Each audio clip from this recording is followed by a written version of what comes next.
Hello, welcome to Local Anesthetic Podcast, your regular injection of mind-numbing local news.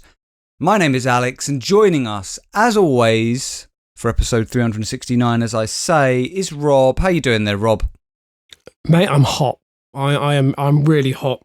And it was the first time that I'm actually contemplating that. Basically, I was going to do the podcast topless. I may as well say it. I realised there have been hotter periods, but it's just warm, Alex. Yeah. You mean you could have done it topless? I mean, well, Alex, you've seen me in my dressing gown during the winter months. Oh yeah, that was I missed those Hugh Hefner days. Yeah, they may return. Look, I'll keep my top on for the moment. If it gets worse, then I may have to reconsider. How are you doing? I'm all right, mate. Yeah, I'm good. I'm fine. I'm looking forward to this podcast. I've got lots of good stories. What I'm intrigued about, Rob, is there any news? I'm always interested to ask you this because I never know if there is or there isn't, and if there is, what is it, and if there isn't, why not? Well, I think there's just a few bits. First of all, Kyber contacted us to say that apparently not a figment of Rob's imagination, and he shared a clip of a group called Bygone Wheelers, who seem to be, well, Alex, they seem to be a group of penny farthing enthusiasts, and they were out for a ride. They were out for a ride in Bishop Stortford. And he shared so that's who you're seeing. Group. I'm assuming so. I mean, there's only two of them, Alex. I'm pretty sure the guy at the front is the guy I've seen, and then the other guy looks like he's just sort of walked off a trawler. He's kind of a hipster fisherman by looks. He's got like a sort of a bright yellow jacket in like a baker boy hat and quite a hipster beard. I don't want to say it, but that's exactly what it is. I feel we should appreciate at this moment Kyber, just for the individual he is, but also for his research skills, Rob, because again, it's gone above and beyond the call of duty. Talking about people, Rob, who've gone above and beyond the call of duty, we often tell listeners, I've got some news, Rob. Okay. For once, because we often tell listeners, don't we, that we have to record some of these episodes, in advance, basically. And people will have heard on, I can't remember what episode now, that the christening was taking place of Lyra, where I was going to be godfather, of course. Yes. And was looking forward to, the possibility one day of having a farmhand to work the fields. But in all seriousness, we had the christening, Rob. The christening took place. It was a wonderful event. Lyra was incredibly well-behaved, sounds almost patronising, but you know what I mean. She was so settled and seemed... She was. She enjoyed it. She seemed like she enjoyed it, considering how many strange faces were around her, and everything really, it was just fantastic. But the reason I'm mentioning this, as well as to congratulate you on your daughter's christening, and also to say how flattered and honoured I am genuinely to be godfather, was that a listener was there. They were invited. They didn't just turn up because it's one of your friends, Pete, who is working through the entire back catalogue and has become a really avid fan. I mean, he will tell me sometimes he'll be out in the garden doing something and, his wife is having to really get him off the podcast to get him to come in and eat dinner. And he's like, 10 more minutes. And he really enjoys it. But it was strange meeting a fan face to face, a groupie, as you will, and hearing them talk about episodes they enjoyed or aspects about the podcast or reminiscing on things that I'd completely forgotten about in their entirety. Yeah, I'm so glad you actually got to meet Pete because he's such a lovely guy. He is. And well, there was two podcast listeners there, but although Jack, another one of my friends, hasn't listened as much. But I'm not sure if you were there when he was telling the anecdote. So basically, he had the podcast on in the car on the way to the christening. And he was telling a story that, because basically he was telling his son George about who we're going to meet, and he was saying that, Rob does a podcast, which I used to listen to a lot. I don't know why he doesn't as much these days. He's probably just a busy guy. Anyway, have the podcast. Reduction in quality, Rob. Maybe. It was actually the podcast where I was talking about Pete's wedding, and so it was nice that Jack got to meet. Well, Jack's met Pete before, but he was saying that his Bluetooth was cutting out between his phone and his car, and apparently there was one unfortunate incident where the Bluetooth had cut out and then cut back in just as I was shouting, "Go fuck yourselves, Mossbros." At which point he hastily turned off the podcast in the car and tried to avert the fact that a swear would have been said in the car in front of his 2 young children. Yeah, look, we've said it before, we'll say it again, this podcast is not for children, not family friendly at all. Just 2 other things very quickly. Kai also made the point that it might be worth publicising the forum on the Facebook page, which I will do. I think that's a really, really helpful suggestion in case any new followers of the Facebook page would like to join. By the way, if anyone would like to join the Listener forum, there is a lot of activity in there. I will share the link again. And also, Alex, we have quite a backlog of listener stories. So maybe I was going to suggest for 370. Do you want to make a listener episode? Yep. Yes, cool. absolutely. Always enjoy those. Okay, let's get on with it. Rob, I'm starting off from the Bristol Live, a good old classic local anaesthetic news story. Emma Dunn and Daniel Smith are the journalists. It's from the 3rd of August, so some time ago now, to be honest with you, 2022. Meet the man who can taste, smell, and feel words. Find out why he'd never date a Kirsty. Right. So it's taste, smell, and feel words, did you say? All right. Yes, Rob, he's the man with a rare condition who can taste, smell, and feel words. So his name is Henry Gray, he's 23, and he has always been able to taste, smell, or have a feeling associated with words for as long as he can remember. He discovered he had lexical gustatory synesthesia in 2009 after his parents and teachers picked up on him commenting on the tastes for his classmates' names. So the actual sense, the senses, Rob, that taste sensation he would get for the name of his classmates.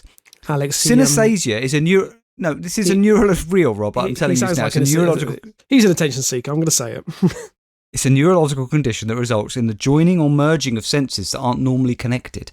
Those affected can often taste or smell when hearing, speaking, reading, or thinking about words. My God. I mean, Rob, that sounds to me like that would feel incredibly intrusive. I think it could potentially drive me mad if every word you said had a scent, a taste, or a smell associated with it. My God. Yeah, just as you did a podcast. I mean, it would be a whole variety of flavours. I mean, I think you'd feel physically sick by the end of it. We should get in contact with him and say, so just as a general impression, what does this podcast taste or smell of? Can you give it a listen? No, that makes me feel uncomfortable. For Henry, Rob, the name Boris Johnson tastes like squishing a hard-shelled beetle with his foot, and Harry Styles is like hair sticking up telephone wires. He also says Donald Trump is like a deflated... Okay. Sorry, did you say hair sticking up telephone wires? Yes, hair sticking up. No, hair sticking up like telephone wires. Oh, I see. He says okay. Donald Trump is like a deflating rubber duck. I mean, I'll be fair to him, he's got a lovely way with words, even if they are absolute nonsense.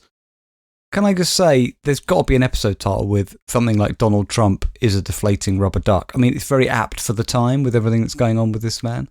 Can yeah, we that's have that very true. Donald Trump, comma, the deflating rubber duck? Yeah, I could do exactly what we're doing with Matt Hancock Wankerman. I could rejig the episode so the episode is after it, and I think Donald Trump, a deflating rubber duck, is beautiful actually. Yeah, I really like that. So do I. Now, the only thing I don't really understand though about that sentence, I don't know if it passed you by, Rob, but he says that these names give him a sensation of taste and smell. So he says Boris Johnson tastes like squishing a hard-shelled beetle with his foot, but isn't that a sound? Wouldn't taste. Yeah, good question. And Harry Styles is like hair sticking up like telephone wires. Well, that isn't a taste or a smell either. And also, let's be fair about this. Boris Johnson would taste like cat shit at the bottom of a wheelie bin. Everyone knows that. Cat shit at the bottom of a wheelie bin is also a very good episode. Despite his condition, Henry insists that most of the time the feelings are background noise, but he would struggle to date or be close friends with someone with a name he really disliked. Henry, a barman from Newcastle, Tyne and Wear, said, "I've always associated words and names with taste, smells and feelings. It's all I've ever known. To me, Kate Middleton is vaguely like jaggedly cutting cloth with a knife in a church, and I can hear it." Now, Rob, he does have a way of words. Can I say that is so specific? What does he mean? The sensation you get is of jaggedly cutting cloth with a knife in a church, which, by the way, is also a tier 1 episode title.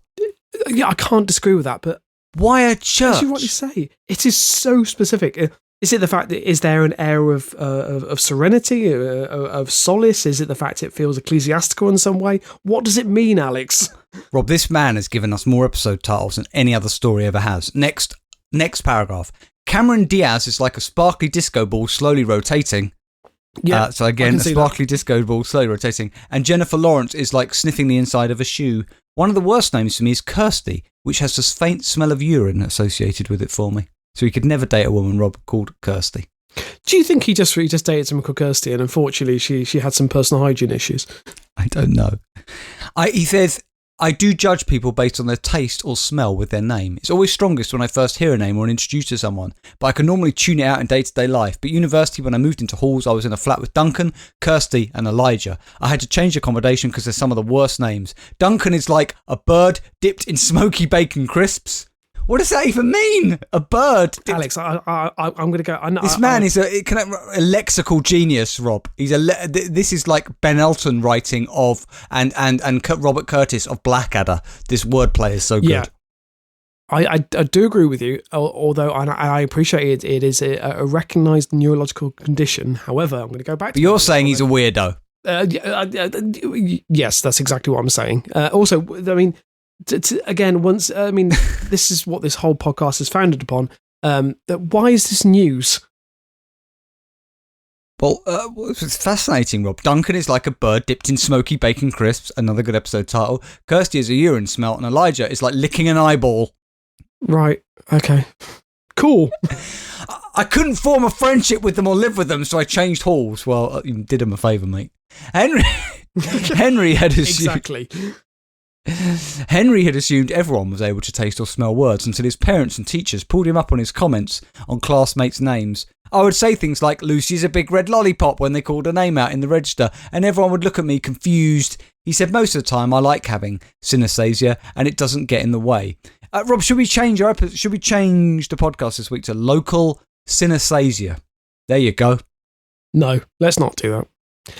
Does it say whether this man is single? I'm just curious about that. Well, let's see. I'm a bartender at a pub, so whenever I look at people's IDs, I get a strong sense of the taste and smell. Sometimes it could be an image or a feeling, like Leanne is a rose leaning on a window.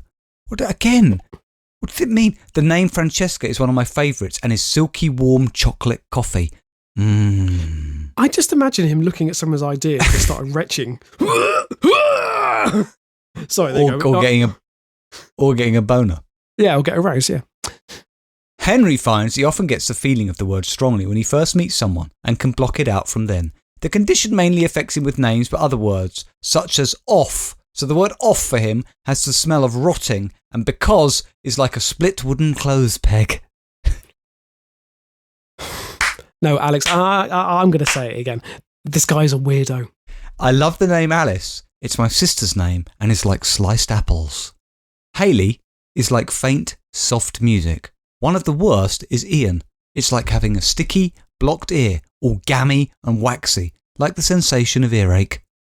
I just don't know what to say anymore.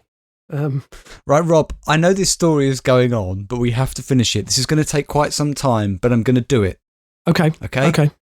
Because this surely is one of the best moments ever on Local Anaesthetic Podcast. Henry now lists some of the best and worst names according to what they taste and smell like to him. Oh, God. So, Rob, I'm going to go through the top female names first and the top male names. Okay. Top female names. Let's put on some music like those old chart countdowns. Okay? Oh, lovely. Okay. Francesca. Silky warm chocolate cappuccino. They do sound like like musical artists and the name of the song. Rob, good luck picking an episode title out of all of this. Safa, never heard the name Safa, but Safa, espresso soaked sponge cake. Alice, sliced apples. Abby, orange hubba bubba. Hayley, faint soft music. And now onto the top male names. Mitchell, stretchy cheesy shell pasta. Theo, cotton ball in mouth. Oscar, citrus orange juice. Martin, Smarties. Bailey, warm milk. So, Rob, moving on to worst female names. Now, I need to tell you that the list, we've got 3 lists left in the countdown. Worst female names, worst male names, and celebrity names, right? Okay. You could now, Rob, put your feet up and not worry about picking another episode title for the next, I don't know, year. Every one of these, Rob, is an episode title. So, great. Kirsty, faint urine smell. Mary, a pile of unwashed pink bedsheets faintly smelling of damp. What? Rob, that's an episode title just gifted right there. A pile of unwashed pink bedsheets faintly smelling of damp. I don't appreciate him talking about the Virgin Mary like this. Right, yeah. Kate, the sensation of burning myself on ice, like falling over on an ice rink and scrape... The sensation of burning myself on ice, like falling over an ice rink and scraping your skin on dry ice. Natalie, like broken wooden splinters in my mouth. Who hurt this man, Rob? Yeah. I mean, this is extraordinary, Alex. There's no real words for it. Gertrude, tastes like when you swallow back your own sick. I mean, to be honest, it is a horrible name. I'm kind of back on board with this now. Daisy, sickly sweet butter that's been left out in the sun and it's turned orange. No, he's wrong there. Another good episode. Another great episode. Rob, have we ever? This is an all-time record. We have never had one single story with so many episode titles. No. Arabella to him is a long, smelly sock. Oh. Danica, Rob. This has to be the episode title. Danica, sharp segments of ready salted crisps lodged in my throat. I've also never heard that name before, but okay. Vicky, like biting into shattered glass. Brittany, sensation of having my hair caught in something and pulled. The worst male names, Rob. Disappointed by his first one here. Harrison, it's like an itch on my body that I can't scratch. It's everywhere and nowhere. I don't even like saying Harrison. Elijah, like licking an eyeball, makes my skin crawl to say it. Rupert, a beer burp. Brad, the sensation of rope burn. Dylan, yeah, okay, fair. A toilet seat. So with just the toilet seat, nothing else, just the toilet seat. Dylan is a toilet seat. Of course. Braden genuinely provokes the sense of horse manure smeared on a wooden wall. Sorry. Okay. Sorry. I mean, a few questions. What's a wooden wall? What does it mean by a wooden wall? Does it mean a fence? Teddy, beige unwashed settee covers. Settee. Hafsa, feels like running my fingers through an old person's greasy thin hair. Ian, it's a horrible name. It's like having a sticky blocked ear, or gammy and waxy, like the sensation of earache. And Warren, which feels like heartburn. And now, Rob, for a list of, we're finishing now on a list of, 13 or so celebrity names. Okay. Boris Johnson, squishing a hard-shelled beetle with a foot. Jeremy Corbyn, feels like soft bum fluff hair on a young man's chins and cheeks. So I can't say that. Jeremy Corbyn, Rob, Jeremy Corbyn, feels like soft bum fluff hair on a young man's chin and cheeks. There's an episode title for you, Rob. A slight hint of, homoeroticism there, if you ask me. Donald Trump is a rubber duck flattened, letting out air as it deflates. Kate Middleton, vaguely like jaggedly cutting cloth with a knife in a church. Cameron Diaz, a sparkly disco ball slowly rotating. Timothy Chalamet, a warm bowl of sugary sugar puffs. Don't get excited, Rob. Emma Watson is like a tiny pebble dropping into a puddle and it ripples. Matthew McConaughey. I see that. Matthew McConaughey, choking on a really smoky cigarette.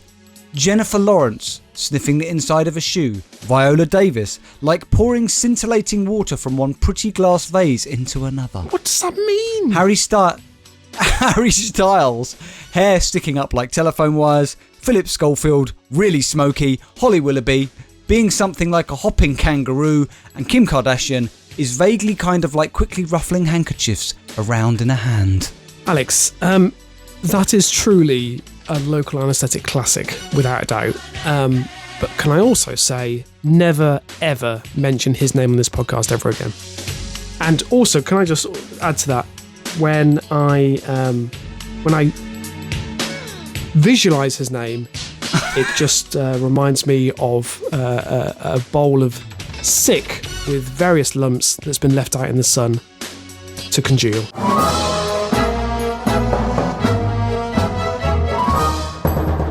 Okay, Rob, you're up next, and whenever we have a classic story like that, it's rather like going on stage after Dave Chappelle or Jerry Seinfeld. It's going to be a tough act to follow, but over to you, Rob.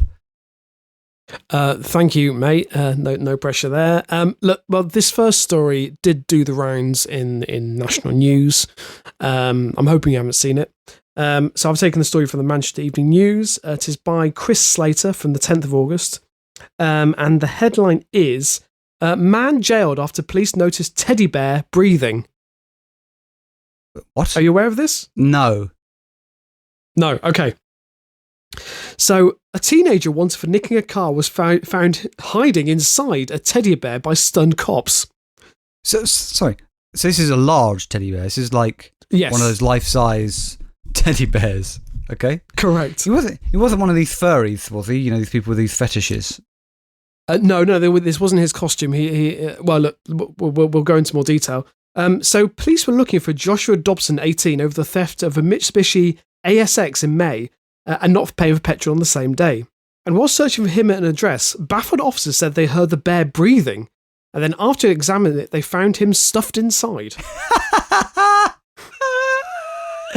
Why was he breathing through? He's very hot in there.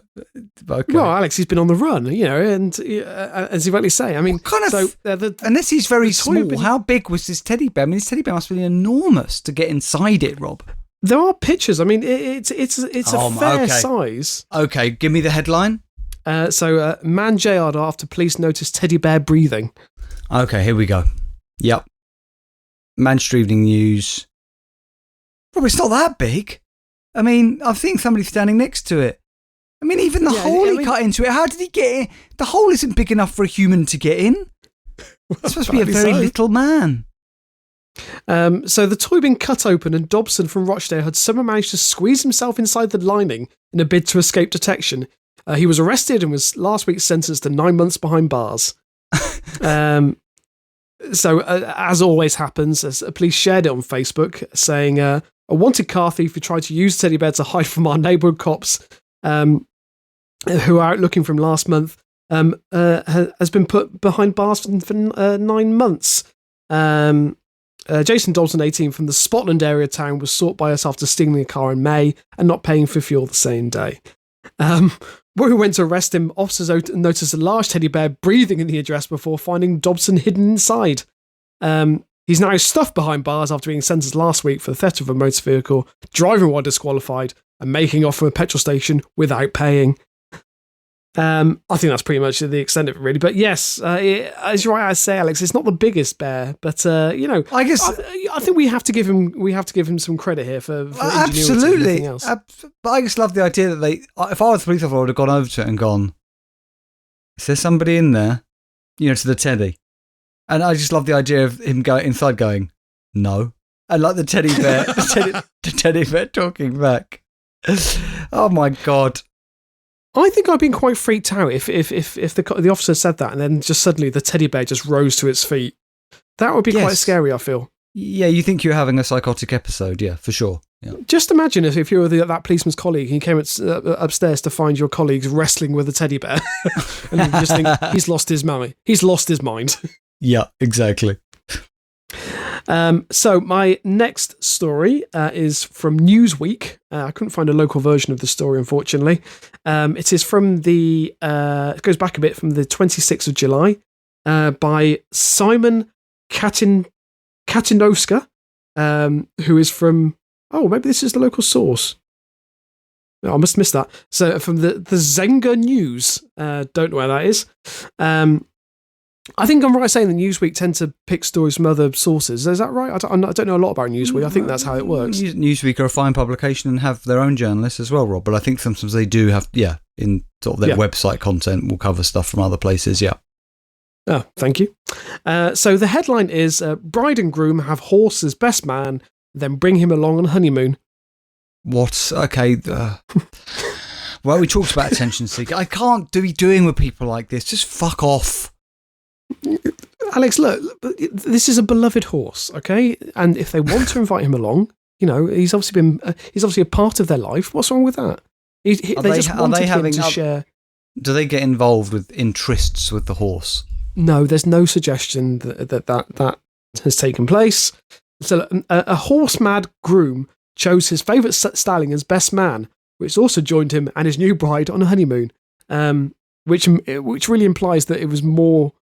Well, it was the groom who wanted the horse there. We're not too sure if the bride was happy with this arrangement. So Paul Bowles, 47, secretly arranged for his former racehorse, King Eric, to trot down the aisle whilst he and his wife Kay, 48, tied the knot. Sorry, you said secretly. He secretly arranged it. Yes. What kind of surprise is that for your bride? I've got my racehorse along to come down with you down the aisle. What's going on here? Unless she did have an affinity for the horse for the reasons maybe alluded to earlier. Well, we don't know that, but maybe Paul doesn't have a lot of friends, and this horse was the only person that said yes, or at least maybe, I don't know, shook his head or something. So touching pictures show the couple on their wedding day, followed by best man Eric, who kept the rings in a special pouch on his saddle. Lovely, Alex. Absolutely lovely.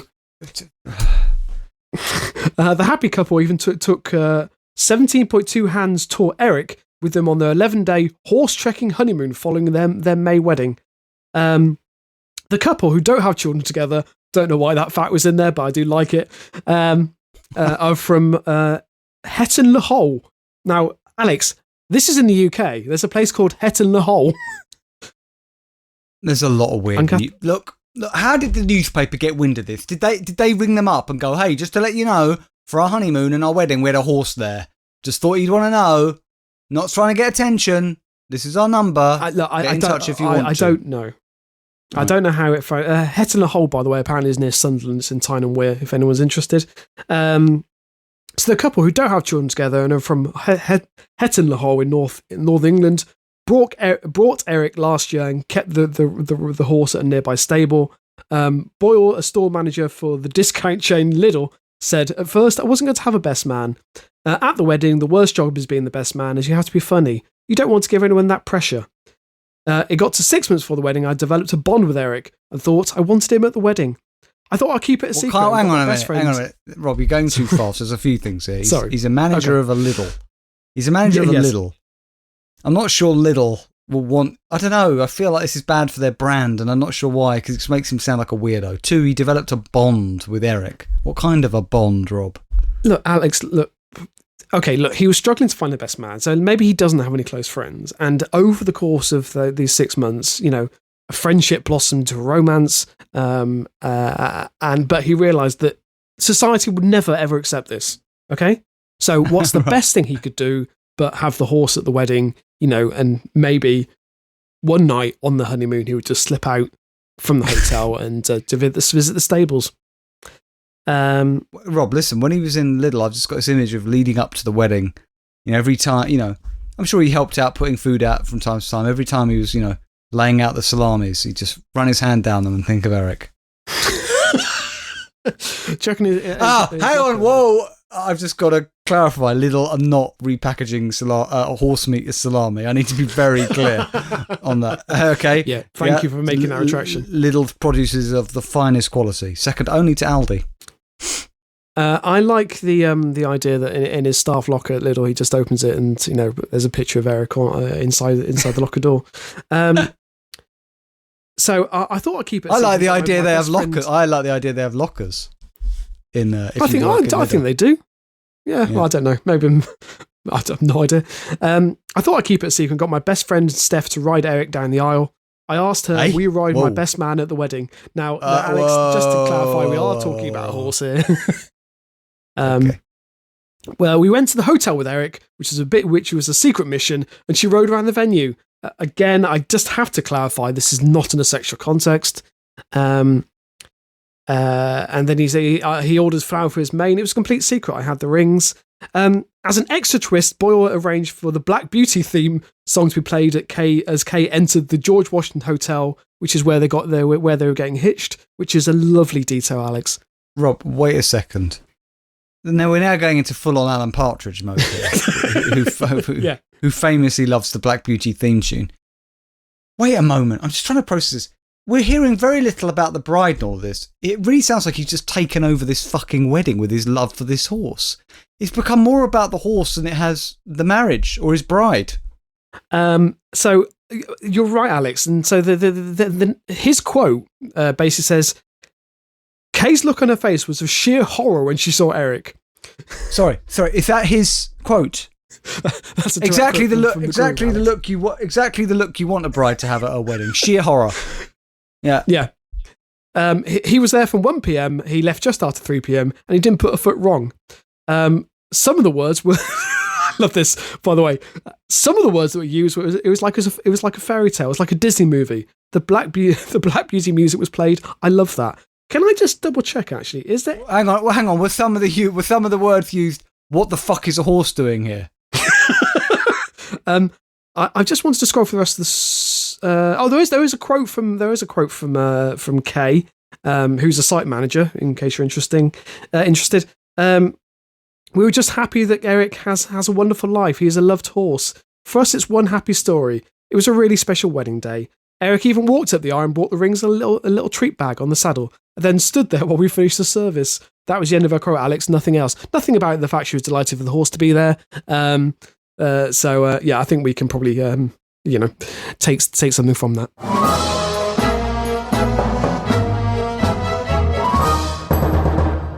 Okay, Rob, we are back because I did feature them in a recent. I can't remember if it was the LA Extra, LA Podcast Extra, an Extra Jab for our Patreon subscribers, or if it was on the regular LA.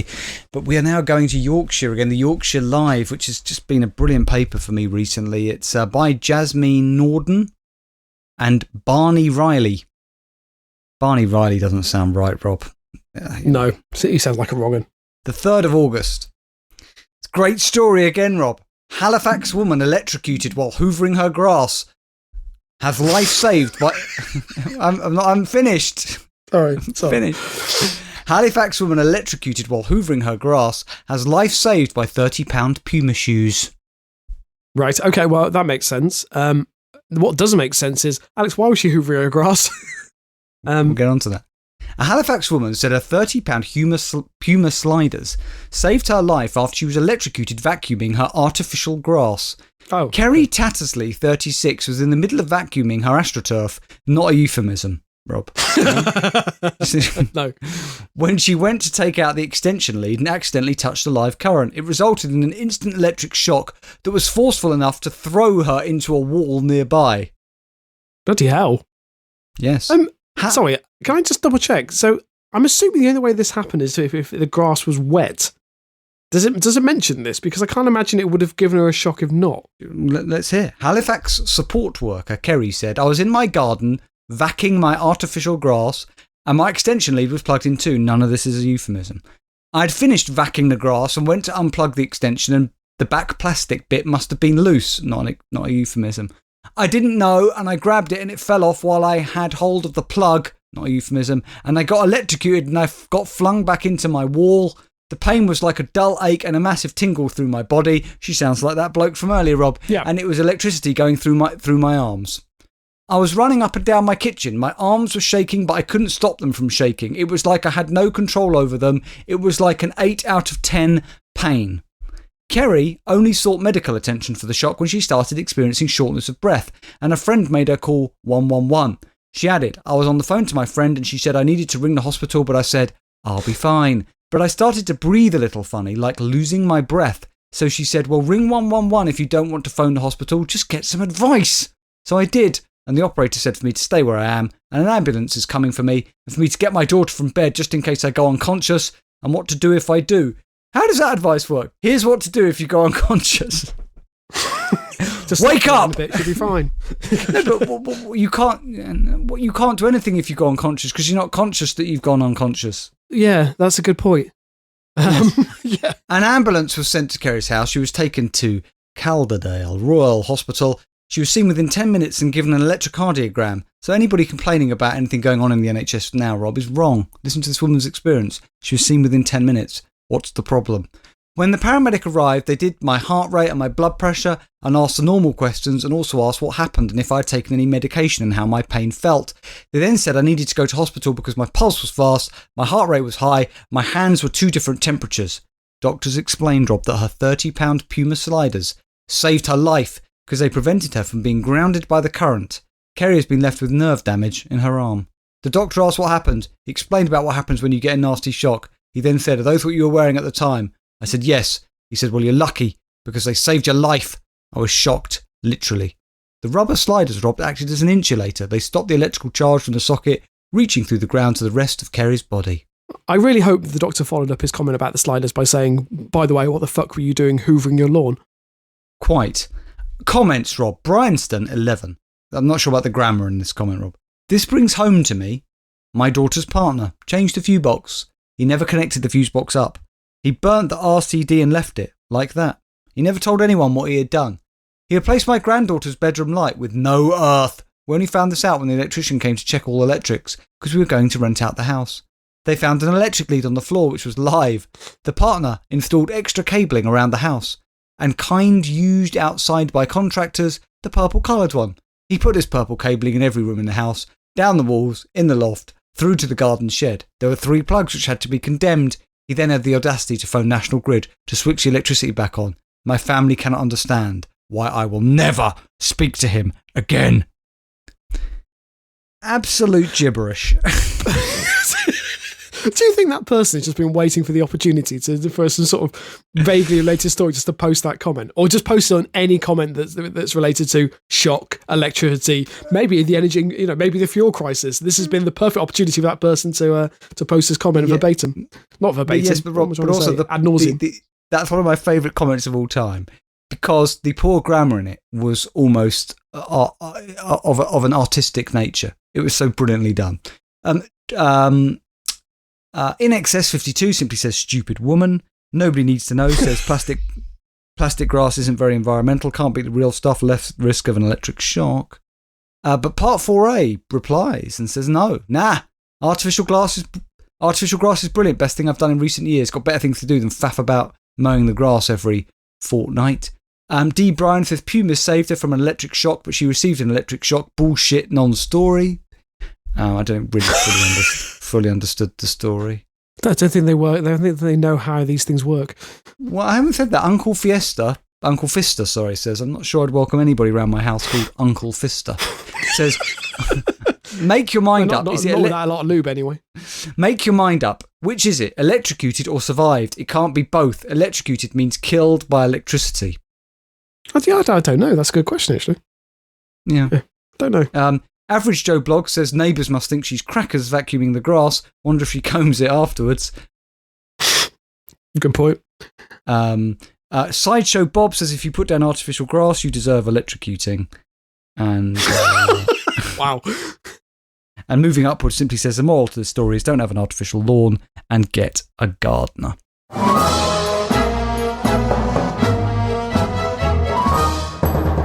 Okay, Rob, it is time for our listener story of the fortnight. So, this week, it is from Khyber. Now, it's not really... Thank you, Khyber, again. Yes. Not really a follow-up story, but it is related. I'm not going to give you the headline just yet, but I'm just going to read Khyber's comment that he shared in the forum. He just says, in Somerset, he's demonised. In Colchester, a force for good. And just in brackets... Is this must be, Rob, Gimp Man? It is, Alex. It is. Not the hero we deserve, but the hero we need, Alex. Now... Are you going to remind people of who Gimp Man is? Will this story do that for any new listeners? No, it doesn't, unfortunately, I don't think, because this is so purely Essex-based. So I'll just quickly say then, I featured over the course of this podcast, I don't know, over the last couple of years, there were a couple of stories, weren't there, Rob, from the Somerset Live, where people were being they felt terrorised and terrified by a man who would just appear out of the shadows in the middle of the night in their sleepy village, wearing head-to-toe skin-tight rubber outfit and a gimp mask. Yeah. And he quickly became known as Gimp Man.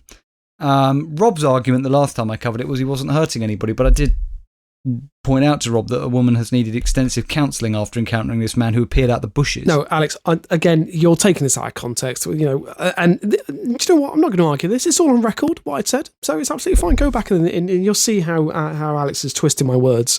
Fake news, basically. Fine. Look, so this is from the Essex Live. It's from the 6th of July by Barney Riley, who also sounds like a wrong'un, and Holly Hume. But hang on, isn't Barney Riley literally... Wasn't the same guy? No, where's your paper? This is the Essex Live. Yeah, Yorkshire Live by Barney Riley. Wow. He's moonlighting for two... Can I say what a weird coincidence? But Barney Riley, he gets around. Wow, there we go. I mean, again, we don't know what he's doing, but obviously he's moonlighting both Essex and Yorkshire. Makes me more suspicious. Tell you what he's doing, Rob, living the life of Riley. Sorry, Alex. Can we just take a moment for that? That is superb. Just thank you. Just say that. Okay, are you ready for this? By the way, I am. So, Gimp Man of Essex, already a good start. Gimp Man of Essex returns to the streets of Colchester to raise money for mental health charity. So this isn't the same Gimp Man who nobody knows what it is. It's a different Gimp Man. It is a different Gimp Man. Yes. Right, so now this helps to explain. So maybe there are more than one of this masked vigilante or sex pest, whichever way you see him. Yeah, exactly. So the Gimp Man of Essex has become a local treasure, first taken to the streets of Colchester around 9 years ago in a black latex suit. He is recently returning for a kind-hearted reason. The individual, known under the online moniker of Rob Jubbly. Rob Jubbly? Sorry, Robert Jubbly, yes. Right. Don't know why, has been spotted walking around the town doing mundane activities for nigh on a decade now, from shopping in Highlands Tesco's to wandering in the high street. Rob, wait a second. I've just brought up the Mail online. Self-styled Gimp Man of Essex returns to the streets. Robber fetishist who filmed himself shopping at Tesco during pandemic goes walkabout in Colchester as he continues to raise money for charity. Mail Online's headlines are often very long like that. It's quite extraordinary, right? I'm looking at him. Okay. It's just weird. But you really need to go into the internet and see this man to believe it. It's a very shiny Gimp outfit. It is, yes. So he claims it's all for a good cause and has raised close to £3,000 for local mental health charities, donating £1 every time someone posts a photo of him online from his local appearances. Now he's back for the first time. Hang on a minute. I don't like things like that. That's a bit self-serving. Okay, he might be donating, but he's doing it every time somebody boosts his online presence. Yes, but at the same time, Alex, at least the money's going to charity. He's not doing it for himself necessarily. Yeah, well, I just pointed out to you how is the money? When's he donating the money? He's donating the money when somebody puts a picture of him online, thus raising his profile. Yeah, but again, arguably, he's raising his profile so that more people will take pictures of him, and thus he raises more money. Okay, this Gimp thing. Yes. I don't understand. This Gimp thing, what do you understand about it? Now, are we talking him as an individual, or are we talking about the whole Gimp thing in general? Well, both. Right. Well, I don't know why he's doing it. Well, he's currently raising money for Mind in mid and north east Essex. And they're happy with this, are they? They're happy with that. I mean, there's no direct quote from Mind, I'll be honest. I don't think they've asked them to do this, Alex. Maybe they have, but I imagine it's probably a private arrangement. I don't know, Alex. To go back to your previous question, I don't know enough about the whole Gimp thing. I think obviously it's obviously a BDSM thing. It's about submission, and people who like to be constrained in some way and get sexual gratification from that. But that's about as far as my knowledge. But so is he getting constant sexual gratification while he wears this outfit and he's on his walkabouts? I don't that's know. Appropriate, is it? No, I don't think he's walking around with a constant erection. If that's what you're maintaining. I mean, also with the suit, it would be very obvious if he was. Okay. So, new footage shows Jubbly walking around Long Wire Street in the town centre, clad in the skin-hugging rubber suit, as shoppers walk past, seeming oblivious. Jubbly encourages people to take pictures, whether it be a sneaky snap or an outright selfie together. He says he doesn't do this Rob, to scare people. Wait a second. Wait a second, Rob. We started off with a story about an attention seeker, potentially. Is this another one? Is this really about that does he really enjoy doing this, or is this just a way for him to basically feel noticed and make friends? I don't know, Alex, is the honest answer to that. But I think at least there's an element of good spirit here. That's the way I'm trying to frame this. Okay, can I just ask you, though? I'm not comparing this in the slightest. But it raises an interesting philosophical point. Is there any limit to what you can do as long as there's some sort of good cause associated with it? So, for example, would it be okay for me to take my Rolf Harris impersonation roadshow up and down the country to make money for charity? I'm not comparing the two, I'm just asking. Would that be okay? By the way, that isn't a thing. I don't do an impersonation of Rolf Harris. Alex, don't lie about it. Don't hide your light under a bushel. I've seen it. It is exceptional. And I've been saying to you, you should take it on tour. You know, I think people would pay for that. I know you like my didgeridoo, Rob, but that's a separate issue and is more to do with, our strange relationship and, well, not strange, but, complex, let's say. But Alex, it's the fact you can see it in those Speedos, they which are very tight, and it's strange because I never recall Rolf wearing those. But I think I think that's unfair because you're already starting with something that's controversial and a figure who's been convicted of sex crimes. But isn't walking around town dressed in a Gimp outfit? Okay, I'm not comparing them, but what I'm saying is, isn't walking around town dressed in a Gimp outfit controversial? Isn't part of the norm? He looks quite. It's not. Is it? It's not normal. Is it? I suppose, I'm not saying what's normal. No, what's it's not. not What normal. I mean is that it's not normal. I couldn't turn up to work in a Gimp outfit. No, but you should try at least once. No, I know. I mean, yeah, you could argue he's being deliberately provocative, but then is he being provocative to then raise money for charity? Yeah, and that's what I'm asking. So where's the line drawn? Can I dress as Hitler as long as I've got a can for collection can?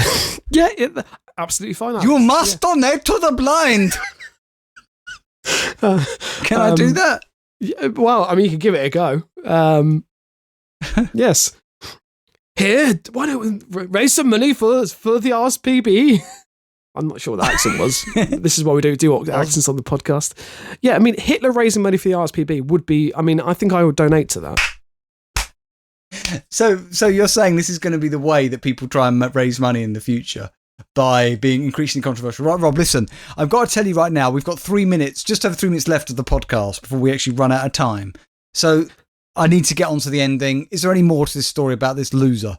Look, all he says is he's a normal guy, just likes to wear a suit. It's a bit of an escape for me.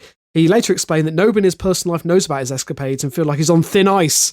Despite this, he wants to dispel stereotypes of Gimps being seen as pervs or being warmer people for the wrong reasons. So look, he is or being compared to insensitive podcast host Adolf Hitler and Rolf Harris.